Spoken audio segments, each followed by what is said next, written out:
It was one of those crisp, golden mornings in early autumn when the sun hits just right, casting long shadows across the local city park. Leaves tumbled lazily from maple trees, painting the ground in hues of amber, crimson, and burnt orange. The playground echoed with children's laughter, and parents sat on benches sipping coffee, chatting, or scrolling through their phones. Among them was Malik Carter, a 39-year-old single father with a calm voice, broad shoulders, and deep eyes that always watched over his daughter like a hawk. A former military intelligence officer turned tech entrepreneur, Malik had recently relocated from Atlanta to the suburban neighborhood on the outskirts of St. Louis for more space and better schools for his daughter, Imani, who had just turned 8. Wearing a gray hoodie, jeans, and sneakers, Malik didn't look like someone important.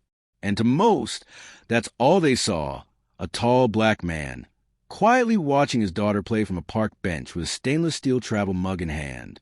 Imani, bubbly and brave, was scaling the monkey bars with ease. Malik smiled faintly, thinking how far they'd come since her mother passed. He had built a life of structure and peace for Imani. Only peace didn't last long when you were judged before you spoke a word. The moment the police cruiser rolled slowly into the park's lot, Malik noticed. The tires crunched over gravel like a warning drumbeat.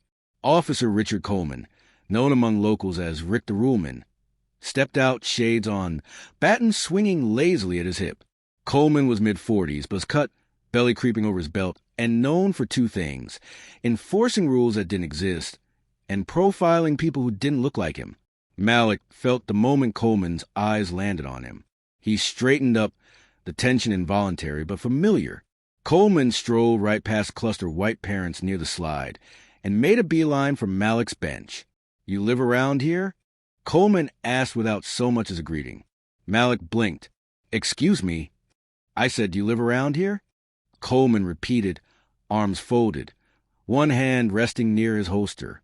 "I do," Malik replied evenly. "Is there a problem, officer?" Coleman's gaze drifted to Imani, now running toward the swings. "Got a lot of complaints about people loitering. You don't look like you're with any of the other families." Malik took a deep breath, setting down his coffee. "That's my daughter over there. You got ID on you?" Malik's jaw tightened. Around him, a few parents were watching, whispering, phones discreetly raised. One woman was already shaking her head, clearly uncomfortable with the direction this was going. "I'm here with my child, enjoying the park like everyone else," Malik said slowly. "What's the real reason you're questioning me?" Coleman's face soured. "Don't get smart. Just show me ID and we'll be done." "On what grounds?" Coleman's voice rose.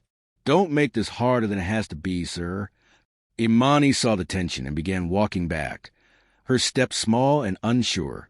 Malik glanced at her, eyes softening. "Imani, stay by the swings, baby." "I'm okay." Coleman turned slightly. "She yours?" Malik nodded slowly. "Yes." "Then maybe it's better if you just leave the park." That's when Malik stood. Slowly, deliberately. "I'm not going anywhere. I haven't done anything wrong. And you're harassing me." Coleman's hand moved slightly toward his radio. "You're refusing to comply with a lawful order. Am I being detained?" "You're being questioned." "Then I'm free to go. Or stay. You want to get arrested in front of your daughter?" That was the moment. The moment every black man dreads. Not the confrontation, but the threat in front of your child. Malik's entire body burned with restraint. He looked the officer square in the eyes. "I fought for this country. I built a business. I pay my taxes. And I came to this park to spend time with my daughter. I am not a threat. I am a father." A crowd was gathering. People were recording. Coleman was fuming. Now visibly frustrated, he couldn't intimidate Malik into submission. And then a second cruiser pulled up. Out stepped Chief Darlene Monroe, a sharp, commanding black woman with silver streaks in her hair and a reputation that shook officers into professionalism. Coleman's expression faltered the moment he saw her. "Is there a problem here?" Chief Monroe asked, eyes sweeping the scene. Her voice was low, even and dangerous. "Just addressing a suspicious person, Chief," Coleman said quickly. Monroe turned to Malik. "Sir, is there an issue?" Malik gave her a nod of recognition. "Good morning, Chief Monroe." Her eyes widened slightly. "Mr. Carter?" "Yes, ma'am." The surrounding crowd held their breath. Monroe stepped between them, turning to Coleman. "Officer Coleman, meet Malik Carter, CEO of Carter Cyber Defense, recently relocated to our district. He also served 2 tours overseas and has a clean record. He's also a personal friend of mine." Coleman stammered, I didn't realize." "You didn't ask," Monroe snapped. "And you approach him why?" "Loitering, ma'am, and refusing ID." "Refusing unlawful search is not a crime," Monroe said sharply. "And loitering with your child in a public park does exist as a statute. Congratulations, officer. You just profiled a decorated veteran and community leader in front of witnesses." Officer Reynolds' smug expression faltered as Jordan stood his ground. Ava clung to her father's leg, clearly frightened, her innocence slowly unraveling in real time. "I told you to pack up and leave. This isn't a place to loiter," the officer barked again, placing a hand on his utility belt. Jordan exhaled slowly. He'd faced this kind of treatment before, but this time was different. His daughter was watching. He had to balance composure with protection. "I'm not loitering," Jordan said evenly. "My daughter and I have just as much right to be here as anyone else." The officer's hand drifted closer to his taser.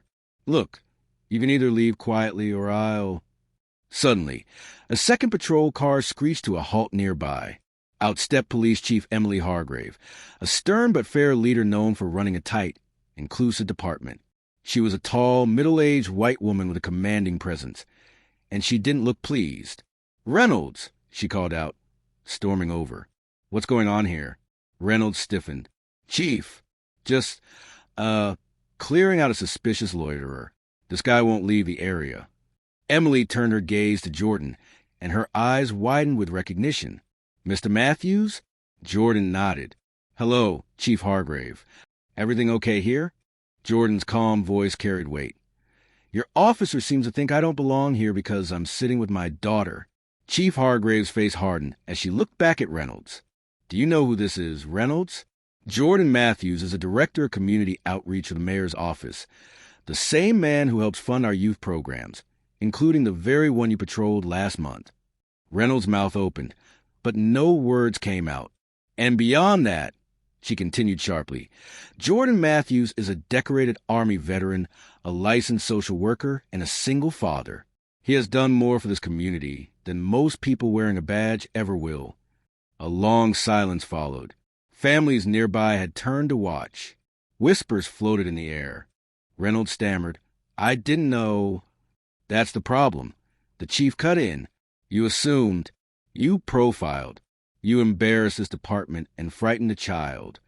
She crouched slightly to Ava's level. "Sweetheart, I'm so sorry you had to see this. None of this was your dad's fault."